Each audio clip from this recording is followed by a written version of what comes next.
Tempo, o mais importante investimento das nossas vidas. Eclesiastes 11, versículo 1 diz assim: lança o teu pão sobre as águas, porque depois de muitos dias o acharás. Qual tem sido o investimento do homem? O homem sempre está em busca de conquistas e descobertas para suprir o seu vazio interior, em busca de respostas, Quanto o homem tem investido em sua busca? O homem investe em missões espaciais desde 1957. A missão Apollo 11 teve investimento de cerca de 20 bilhões de dólares para colocar o homem na Lua. E o homem tem tentado contatos com extraterrestres, seres de outros planetas, tem tentado encontrar mais respostas sobre a sua origem e do porquê somente ele se encontra em todo este universo. Quanto o homem tem investido em buscar as verdades de Deus? Lançar o pão sobre as águas é um investimento que tem retorno certo, mesmo que não seja um retorno imediato, como diz a palavra. Depois de muitos dias o acharás. Quem investe a vida nas coisas de Deus confia à base dos seus recursos a instabilidade do tempo presente. Porque no contexto bíblico, o pão é sinônimo das nossas necessidades primárias, dos nossos recursos básicos para a vida. Investir pela fé. Mateus 4,19 diz assim: disse-lhes, vinde após mim, e eu vos farei pescadores de homens. Jesus simplesmente disse, vinde após mim. E aqueles simples homens pescadores saíram em direção a seguir o Mestre.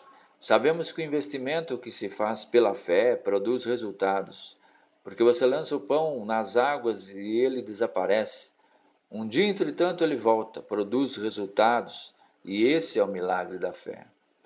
Pode ser que esse pão lançado nas águas volte em forma de peixe. Jogamos o pão, que serve de alimento aos peixes, para que se alimentem e sejam pescados. Aliás, pães e peixes são sempre uma ótima receita de milagre. Somente os que têm fé investem em suas vidas na obediência e na obra do Senhor. Salmo 125, 5 diz assim: os que semeiam em lágrimas voltarão com alegria, trazendo consigo os seus molhos. Quanto tempo temos investido em ler a palavra do Senhor? Você já parou para se autoanalisar nesse sentido? Quanto tempo você tem se dedicado para ler a mensagem do Senhor? Para ler a Bíblia Sagrada, que é o manual do ser humano. No Salmo 1 diz assim: na sua lei medita de dia e de noite. Quanto nós temos investido em proclamar o Evangelho? A quantas pessoas nós temos falado do amor de Jesus, do amor de Deus para o nosso semelhante? Em Lucas 21, versículos de 1 a 4, nós temos Jesus testemunhando de uma das grandes investidoras da fé e do amor, a pobre viúva, lançando na arca do tesouro as únicas 2 moedinhas que ela tinha. Os ricos deram como oferta o que lhe sobrava, mas a pobre viúva deu todo o sustento que tinha. Dando todo o seu sustento, e agora, o que ela iria comer? Ela colocou o Senhor e a sua obra em primeiro plano. Foi um ato de fé. Podemos ver também neste investimento o amor pela obra de Deus, mesmo que lhe custasse a vida, mas a obra do Senhor continuaria. Em João 6, verso 9, um rapaz aplica nas mãos do Senhor 5 pães de cevada e 2 peixinhos para alimentar uma multidão, e um grande milagre acontece. Em Lucas 18, 28, Pedro diz: eis que nós deixamos tudo e te seguimos. Lucas 14, 33 diz assim: assim, pois, qualquer de vós que não renuncia a tudo quanto tem, não pode ser meu discípulo.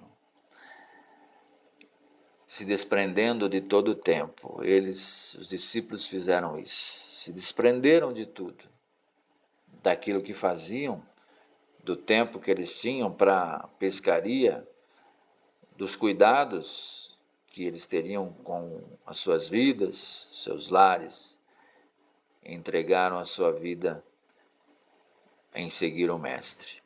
Em Lucas 10, versículos 41 e 42, Marta investe na ansiedade e na correria de muitos afazeres.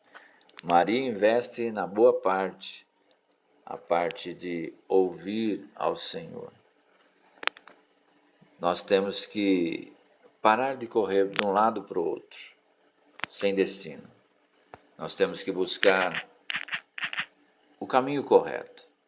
E o caminho correto é seguir o Mestre. E Maria investiu na boa parte. Ela ouviu ao Senhor, ouviu as suas palavras, seus ensinamentos. Enquanto Marta simplesmente estava preocupada na correria de deixar a casa em ordem, na correria de preparar o alimento, de preparar as coisas para o Senhor. Mas Maria, ela investe na parte melhor. Seu tesouro estava em ouvir ao Senhor.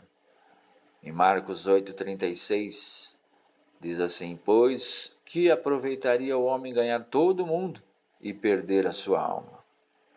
O maior investimento é na salvação da sua alma, meu querido ouvinte da palavra. Em Mateus 6,21, diz assim: porque onde estiver o vosso coração, aí estará também o vosso tesouro. Onde estiver o vosso tesouro, aí estará também o vosso coração. Em Mateus 6, 31 a 33, diz assim: não andeis, pois, inquietos, mas buscai primeiro o reino de Deus e a sua justiça, e todas essas coisas vos serão acrescentadas. Então, quando nós colocamos primeiro o reino de Deus e a sua justiça em nossas vidas, as demais coisas serão acrescentadas no nosso dia a dia, no nosso viver. A sabedoria de Eclesiastes nos ensina a vivermos com propósito. O propósito do que investe pela fé é agradar a Deus, é produzir para Deus, é frutificar para Deus, é direcionar todos os seus recursos existenciais para as coisas de Deus, porque por todas estas coisas te trará Deus a juízo.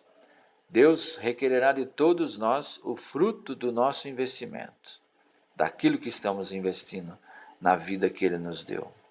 2 Coríntios 5:10 diz assim: porque todos devemos comparecer ante o tribunal de Cristo, para que cada um receba segundo o que tiver feito por meio do corpo, ou bem ou mal. Todos nós seremos chamados diante de Cristo para mostrarmos o que nós fizemos com a vida que Ele nos deu. O maior investimento do Criador foi colocado no homem, enviando o seu próprio Filho, Jesus, para ser crucificado por nós. Deus sempre acreditou no homem. Por isso enviou seu próprio Filho para resgatar aquele que um dia se perdeu. No que nós estamos investindo? No que você está investindo?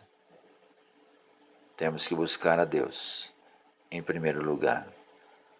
Buscar ao Senhor em primeiro lugar. Buscar o reino de Deus e a sua justiça. E tenha certeza que as demais coisas que você está esperando serão acrescentadas. Que Deus abençoe a sua vida, em nome de Jesus.